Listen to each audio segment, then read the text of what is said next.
Yo, this is Willie Lee Habmedi, first of his name, GodColor.com.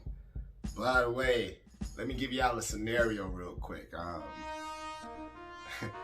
Imagine you in a village, right? Old school village. The village bell start ringing, and there's enemies at the gate. The enemies are at the gate. What do we say at this point, right? All men, all able-bodied men, go get your swords, meet us at the gate. Women and children, go hide in the church chapel. Barricade the doors, and we're gonna defend you. So today we're gonna talk about the damsel in distress, 2020 before and beyond. So 2020, we gotta put on our 2020 vision, right? So looking at the world through our 2020 vision, we can see that right now everybody wants to be the damsel. Everybody wants to be the damsel in distress. And when you talk to men often about being male damsels, they'll be like, hell no, I'm not no damsel. I'm a man, right? Right? We understand that. And when you talk to a woman, it's often she has to be so strong that she can't be a damsel, right? And yet and still we see so many women that are self-distressing damsels. So we're going to get into it, guys. We're going to talk about the male damsel in distress. We're going to talk about the self-distressing damsel. And we're going to talk about the damsel of yesteryear. So when we think of damsel, yesteryear, remember those movies where they used to show like, they'd be in black and white and they only have like music going, or, you know, all that kind of stuff, right? So they'll have these movies playing and they'll show the bad guy take the lady with the long dress on, with the bonnet on her head, and her arms are flailing, help, save me, save me. And he got her over his back on the horse, and he like racing off away, and you see the good guy coming, and he trying to save her. Then they'll cut scene, and they'll go to her tied up on the train tracks yelling, save me, save me, save me. And the train is coming, and right before the train gets there, the good guy comes, swoops up on his horse, swoops her up, throws her over the shoulder, and get her to safety, and they live happily ever after. Stuff like that, right? And we understood that that was a damsel in distress. Like, she was a young maiden. She was a woman. She was a lady who was incapable of saving herself. And a man, a hero, came, a righteous man, who came and defeated or thwarted the plans of the wicked man, right?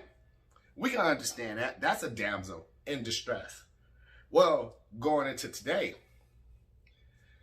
whoa, going into today, we got a different kind of scenario going, guys, because see, the damsel of today, she says, I don't need no help. The woman of today, she is so strong and independent that I don't need a man, is what she'll tell you. And too often, when she does find herself in need of a man, after proclaiming how strong she was, how independent she was, she'll say, where did all the good men go? Why won't any good man come and save me? And that presents a problem. And we also have this male damsel in distress. See, the male damsel in distress is a man who is fully capable of saving himself, yet is, I guess, waiting on somebody else to do it for him. So instead of working on the skills necessary to be in a position where he could save himself, or being in a position where he isn't taken advantage of as a victim, he decides that somebody else will do that. I don't need to worry about, I don't need to put the energy into that. So all he does is complain about why he needs saving, why someone has their foot on his neck, why he is a victim, though he has all the means, or should have all the means to take care of him and I guess avenge or save himself, right? So let's deal with that. Self-distressing damsel first. So the self-distressing damsel, that's that woman that is independent. Like, she can take care of herself. She don't need no man. And she ain't backing down to no man. So she finds herself in positions where she is, I guess, combating forces that she's physically unable to, I guess, to avenge or save herself from. So she will present a problem. She will create a problem. She will provoke a problem, knowing that she is not in a position where she can properly defend herself. Using nothing but emotion and ill logic and irrationality to, I guess, confront life's obstacles. Confront obstacles that become before her. And then when she needs saving, oh wow, I am the victim.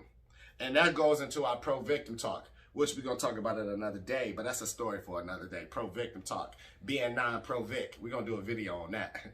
But for this audio, for this video right here, the audio will be available on godcolor.com/podcast. And this video, the shorted version, will be on YouTube. So without further ado, I'm going to get into the subject a little bit more. So when we're dealing with these damsels of 2020 and beyond, we got to also see that a lot of people choose to be victims.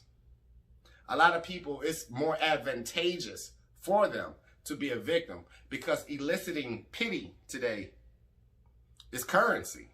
Like empathy, kindness using for weakness is currency now. If you can elicit the kindness or the empathy of someone today, well, they'll go bend over backwards for you. So why even try hard when you can just fall flat and somebody's going to pick you up? Somebody's going to create programs, subsidies for you. Somebody's going to give you entitlement programs. Somebody's going to try to rectify all the wrongs done to you. While you don't have to put in any effort, or you put in the minimal of effort, right? So when we deal with that from the male and female version, those happen in two different ways.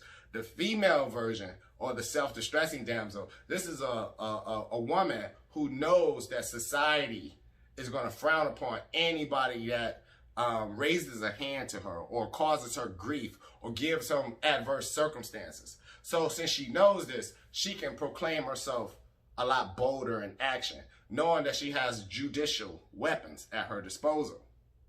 So this woman may, speak to a man in a very disrespectful way. She may fight a man, push a man, provoke a man in certain aspects. She may push the boundaries of what's acceptable in society. She may make bad choices in life and never have to rectify those things because at any given point she can fall down and say, woe is me, I am hurt, I am victimized, and society is going to come to her rescue.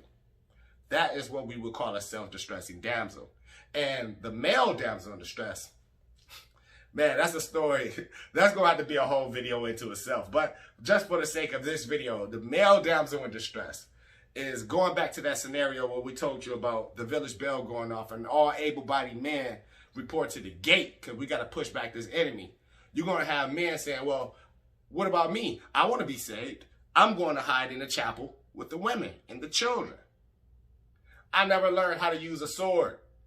So I'm better off. I'll be better served in the chapel, barricading the doors, hiding with the women, hiding with the children.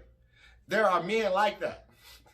There are men that have that kind of energy in them, where they don't want to learn to use the sword in that example. They don't want to learn to fight. It hurts too much to go through that anguish, those obstacles, that adverse training, that resistance training. So I would rather not do it. And I know that my society or the strong men will protect the village, will protect our town. I can hide in a chapel. You have this this whole Jesus narrative where I remember watching this, I was seeing this meme, and the meme was like, I know y'all remember the footstep stuff. Like the footsteps, I used to see 2 sets of footprints walking in the sand, and I know you were walking with me, Lord. But then I only saw one, and I thought you abandoned me. But then I noticed that it was only you carrying me, right? We remember those kind of like poetic, psalm-like stories that we hear about the Bible throughout the years. And Jesus, what a mighty friend we have, right?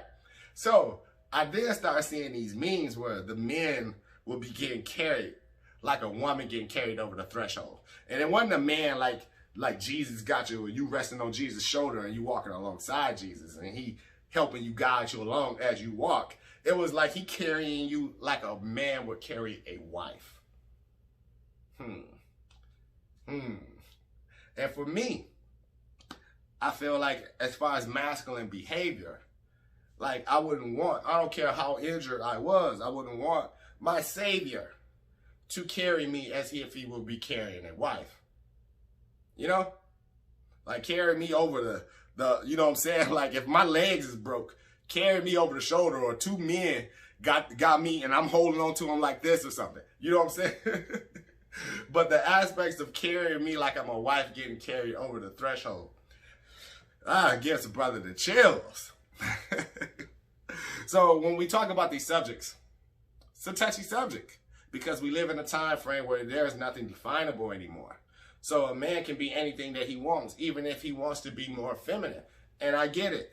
But when we have that, we shouldn't fight back against the men who want to be warriors, the men who want to be scholars, the men who want to be, there I said, warrior scholars. Like, we shouldn't shame those men. We shouldn't call those men toxic. Because if that's the case, when that village bell goes off, who's going to be there to fight at the gate? Right? So, going back into this, oh, you know what? Let me see what time it is. Okay, I reached my limit on the video for YouTube and for my social media. So the rest of it is going to be audio, and it's going to be on my website. So make sure you go visit wordoverdose.com/podcast if you want to see the latest and greatest. And make sure you go visit the shop where we selling some cool stuff, and we got more products coming. Remember, we pushing products over donations.